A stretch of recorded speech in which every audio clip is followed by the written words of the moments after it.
अन्य पृथ्वी सीड्स कंपनीर जुगान्तकारी आविष्कार अधिक अमलक्षम धान विहन किरण एपी 505।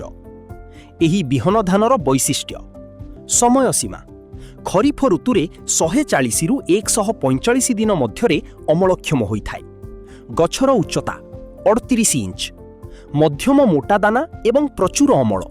एहा MTU 7029 एवं BB11 रो एक उत्कृष्ट विकल्प। एहा खोला पचा या शीथ रट एवं BLB बा बैक्टेरिया लीफ ब्लाइट रोग सहनशील। जमीर प्रकार मध्यम एवं खालुआ जमी पाई अत्यंत उपयुक्त। पुआ बा गजा एथिरे अधिक संख्यारे पुआ बा टिलर्स बाहरी थाए। देशर अन्यतम प्रतिष्ठित विहन कंपानी अन्य पृथ्वी सीड्स रो कन्या AP 505 व्यवहार करंतु एवं लाभवान हुअन्तु।